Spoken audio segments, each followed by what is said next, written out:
Hey, everybody.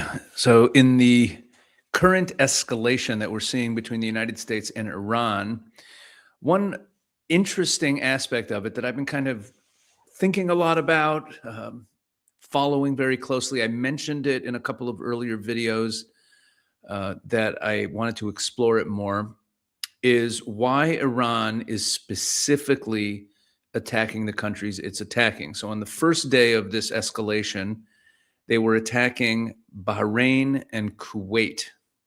And today they've expanded that to include two more countries. And I want to discuss in this video why they are attacking who they're attacking and why they are not attacking certain notable adversaries that you might expect them to be attacking. So let's get right to it. Let's pull up the headlines first and understand first what is happening. And then I'll give you my thoughts, my conjecture about why this is the way it is. So this is from Iranian state media. IRGC strikes U.S. military bases in Kuwait and Bahrain after American assaults. This is what we knew from yesterday. In a state, the Islamic Revolutionary Guard Corps says it has launched missile and drone strikes against key infrastructure and facilities at U.S. military bases in Kuwait and Bahrain. Now, this is a very important piece of the dance that is going on right now between the U.S. and Iran. And that is that Iran is being very specific about the fact that they are attacking U.S. military bases, that they don't want it to be seen as them attacking these countries. Okay. And that's very important to what they're doing. Okay. We'll get to that a little bit more soon, but let's keep that in mind. They are emphasizing that opening sentence. They're attacking U.S. military bases. The headline says it, strikes U.S. military bases. Remember, this is state media. This is basically a press release from the Iranian regime, describing the operation as the first stage of a punitive response to attacks on Iran. In a statement carried by SEPA News, the IRGC said early on Thursday today that the United States had violated the ceasefire by targeting multiple locations in Iran's southern coastal provinces, as well as two bridges leading to the holy city of Mashhad in the eastern provinces. It said the U.S. attacks were intended to overshadow the recent funeral ceremonies, blah, blah. According to the statement, the IRGC's Navy and Aerospace Force conducted a joint missile and drone operation hours after the enemy attacks, targeting key infrastructure and facilities at the U.S. bases in Rifjan and Ali Al Salam in Kuwait and Jufair and Sheikh Isa in Bahrain. The fighters of Islam will not leave the aggressions of the child-killing U.S. Army unanswered. It also warned the United States against further military action, saying, should the aggression be repeated, our crushing responses will be expanded to other American bases of the region. And they made good on that. Iran says it targeted sites in Kuwait, Qatar, and Bahrain in response to U.S. strikes. Iran's military said it targeted sites in Kuwait, Qatar, and Bahrain with one-day attack drones. The army said that in continuation of the attacks by the Islamic Republic on U.S. bases in the region, it targeted a Patriot missile interceptor system in Kuwait, an early warning system in Qatar, and fuel tanks in Bahrain with a large number of various types of Army kamikaze drones. And then we had this also from today, from a little later, sirens sound in Jordan amid Iranian missile attack reportedly targeting U.S. base. Reports say they targeted U.S. base in the country. There's a massive U.S. Air Force base in Jordan. State broadcaster Al Mamlaka adds, alarm sirens sounded in Jordan. There you go. Okay, so those are the countries they're attacking. Now, what I want to explore, what I want to discuss right now, and we can pull the headline off the screen while we do this. What I want to discuss is, if you go back to the main days of the war, February 28th till April 8th, right? The 40-day war, as the Iranians like to call it. The country that was hit with the most missiles and drones was the UAE. Saudi Arabia also got hit extensively. Israel, of course, got hit. None of those countries are being attacked right now. Why? Because Saudi Arabia also has U.S. military installations. The UAE has a massive military base as well. It has U.S. military installations there. And of course, Israel's Israel. Why is Iran attacking Kuwait, Bahrain, Qatar, Jordan. Qatar just a little bit today. Nothing landed there. But why are they attacking those countries and not the UAE and Saudi Arabia? The UAE and Saudi Arabia, particularly, meaning they're kind of in the same grouping as these other Arab states. Israel's a separate issue. Now, let's start with Israel because it's the easiest riddle to solve. It's the easiest problem to solve. And that is that a few weeks ago, you might remember when Israel struck in Beirut, and they struck a Hezbollah stronghold in the Dahya neighborhood in Beirut. Iran retaliated by sending a couple missiles at Israel. We had an air raid siren for the first time in a long time here in Israel. It was just one day, and then it stopped.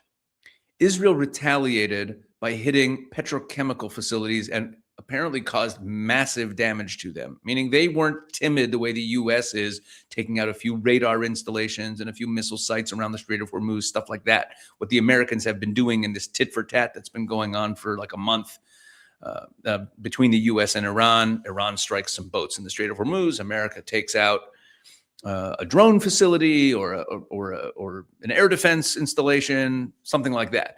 That's what we've been seeing. But Israel went for the gusto. They went after something extremely valuable, bam. And I believe that right now the Iranians are significantly deterred. They know that Israel has its finger on the trigger. If you watch the video I made earlier today about the possibilities of regime change, and I played a clip of Brigadier General Amir Avivi talking about how Israel has plans ripe and ready. They are just waiting for a provocation so that they can go in there and really cause the type of regime collapse damage that they can cause to the Iranians. The Iranians know that. The last thing they want right now is to drag Israel back into this war kinetically. Okay, so I believe that's why they are not attacking Israel. If they fire anything at Israel, it's game on, especially in the current environment that Trump has created by saying that he thinks that the MOU is finished and it's not worth dealing with these people. The rhetoric from Trump is giving more cover to the Israelis. The Israelis are hoping, I know that sounds crazy, but hoping that Iran attacks. Okay, so they're not going to do that. That's easy to deal with. Why aren't they attacking Saudi Arabia and the UAE? A few reasons that I came up with, I want to share with you through a few possibilities. In terms of the UAE, there's economic self-interest here. Right now, let me give you the punchline first. I don't think that the Iranians see what's going on right now as a return to full-scale combat operations. They view this as still part of the dance. They believe that the Americans are still just slapping them around in the hope that they come back to the negotiating table and make a deal. Trump even signaled that on Air Force One yesterday, that, oh, they want to make a deal now, getting them to cry uncle again. The Iranians are still doing a dance with the Americans. They're still hoping to get their economic relief, to get their unfrozen assets, to be able to sell, conduct trade. The Americans have not fully reinstated the blockade. And the UAE, I talked about this in some earlier videos a few weeks ago, maybe longer at this point, that the UAE is a financial hub for trade for Iran. I know that sounds crazy because the UAE is not on friendly terms with Iran, but it's in the UAE's best interest. Dubai in particular, of all the Emirates, it's in their best interest to remain the financial hub. So even though they don't have good relations with Iran, that's an understatement. They do still serve as a financial hub for a lot of Iranian companies and a lot of a flow of Iranian money and financial assets that flow through there. And right now, in this delicate situation where Iran is trying to keep the flow of cash moving, they might not want to be provoking the UAE. That's one possibility. We'll get back to that some more in a bit. Saudi Arabia is a little different. They're a big diplomatic asset. See, Kuwait and Bahrain are not diplomatic assets. They're very small. They're not that powerful. But also, they haven't been as friendly. Saudi Arabia, despite everything, has kept lines of communication open with the Iranians. They know that the Saudis did not allow the United States to use their air bases, to use their to use the U.S. bases in Saudi Arabia and their airspace for Project Freedom that the Americans wanted to launch to open the Strait of Hormuz. So they see the Saudi Arabias. They also see Saudi Arabia cozying up to Turkey and who has been a friend to Iran. They don't want to destroy the relationship. Of all the Gulf states, Saudi Arabia is the one that is most important diplomatically to Iran. Now, you might think Qatar is more important to them. Qatar, they know, is pretty much on their side. They did strike Qatar because Qatar's got the largest, most significant U.S. base in the area. The CENTCOM is based in Qatar, so they are going to go after that. They even went after that after the 12-day war in their retaliation for the B-2 bomber strikes on the nuclear facilities. But Saudi Arabia, they're not as worried about losing Qatar long term. They know that Qatar, with the Qatar-Turkey relationship and the Qatar-Pakistan relationship, they know that Qatar is still going to be in their camp much more than Saudi Arabia. Saudi Arabia can really turn on them. But more importantly, along these lines, Saudi Arabia also has very significant military capabilities. Qatar doesn't really have a military. It relies on the United States. The United States is its military. Same thing with Kuwait. Pretty much the same thing with Bahrain. They don't really have military capabilities. Same thing with Jordan. Jordan doesn't have really any capabilities to strike back at Iran. So all those countries that they've attacked, this might be the number one reason, as I conjecture through different possibilities. They're attacking countries that don't really have the ability to escalate and become a belligerent against them. So if they're trying to manage this tit for tat relationship as they still see it, this controlled escalation, this managed escalation with the United States, they don't want to invite a real military to attack them, and that adds in a whole wild card. It's a whole new enemy. It's a whole new independent belligerent, right? Again, Saudi Arabia, let me sum this up. Saudi Arabia and the UAE have real offensive militaries. The UAE has already flown airstrikes into Iran earlier in the war. We know that. We know from a New York Times report that Saudi Arabia also did, although they kept quiet about it. Hitting Saudi Arabia and the UAE provokes an independent or Emirati or Saudi military response, not just continued U.S.-Iran exchanges, right? If they're attacking Kuwait, Bahrain, and Jordan and Qatar, all they're doing is still inviting U.S. response. So any response that they get for those attacks is just going to be folded into what the U.S. is deciding it's doing in this controlled escalation. But if they invite Saudi Arabia or UAE to attack them, that's a whole new ingredient. They don't want that as part of this. Now, I mentioned the term controlled escalation. Controlled escalation is actually a term of art in military theory. It's the idea that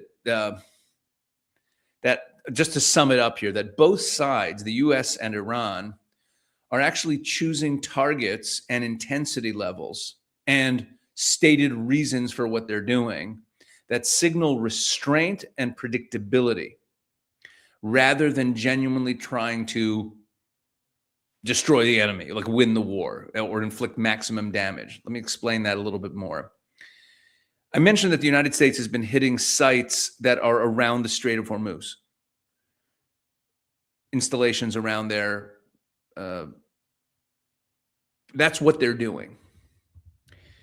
And the United States also said, Trump said this, and it was put out as an official statement by CENTCOM, that this is all in retaliation for what the Iranians are doing in the Strait of Hormuz.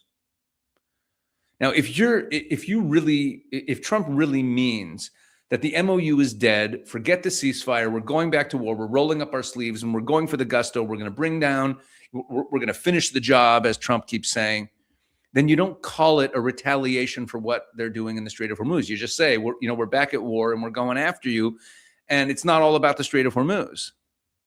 Calling it retaliation is a kind of a way of saying, we're not done yet. We're still open to continuing with this MOU. If we want to get back on track, you want to get back into the negotiating room, if you want to negotiate in good faith. But meanwhile, we're going to hit you hard, and that's what we call this controlled escalation. And the Iranians are doing the same thing. they're not going all out war. They're hitting U.S. They're being very deliberate. That's why I read you that first story. They're being very deliberate about saying we're not attacking these countries. We're attacking U.S. military targets. They're doing it in places that they know that the U.S. is the only one who's going to retaliate, which means it's all part of the they know that the Americans are also engaged in this controlled escalation dance, and therefore it's much more predictable and much more. It's within the scope of this dance that they're doing. I guess I hope that makes some sense. Meaning, if they stay inside this pattern, this cycle, this predictable cycle, if once they attack the UAE and Saudi Arabia, who again have their own serious independent capabilities, that changes things. That's a different type of escalation. So. But now there's one more ingredient, which is that Saudi Arabia and the UAE have the most advanced air defenses in the region, right? Saudi Arabia has Patriot batteries. UAE has THAADs. Also, the UAE has Iron Dome. We know that from earlier that the Israelis, that's been revealed. Kuwait, Bahrain, and Jordan are pretty thin on air defenses. If Iran wants a strike that will actually land, both for domestic messaging and for the credibility of what they're doing, rather than one that almost certainly will get intercepted, hitting the weaker air defense states is the safer bet for them. So these are all a bunch of this is a whole number of reasons why, and it's not one or the other. It's not like this is the reason or this is the reason. There can be multiple reasons why in the Iranian strategy room, why they determine that it makes the most sense to go after these specific countries and not other countries. So that's where I think things stand right now. Again, let me just sum this up. I believe that the Iranians are attacking Bahrain, Kuwait. Those were first because they don't really have their own defenses. They really just rely on the Americans. It's basically attacking the Americans without attacking America. And that means that this controlled escalation dance that they're involved with the Americans can remain intact without introducing a wild card of some other more powerful military. They also don't want to, of all the countries in the area, the one where the diplomatic relations are most sensitive and most important to them is Saudi Arabia. They don't want to touch them. UAE, they have their financial incentive there. They don't want to touch that relationship for those reasons, and also that the UAE has their own independent military capabilities that are much more significant, and they will act on their own. Israel, I already stated the reasons why. So I hope there's some logic to this. Maybe you have some other ideas about why, but I think it's an interesting plot development, as it were, about the choice of where Iran is attacking and where they are not attacking. There's a lot more to say about the relationship between the Gulf states, and we're going to have to talk about that. There's actually some defense agreements, some security agreements. I shouldn't call them defense agreements. There are some shared security agreements that go back years among the Gulf states, multiple agreements that are also curiously not being talked about. I think I'm going to make a separate video about those maybe tomorrow because the UAE is trying to get the Gulf states to be more cooperative with each other and try to present a united front. And we'll talk about that more in a video tomorrow. But this was my theories. I know this might be a bit of an unsatisfying video for some of you. Maybe some of you like this type of analysis. I'd like to hear a comment from you, what you think of my suggestions.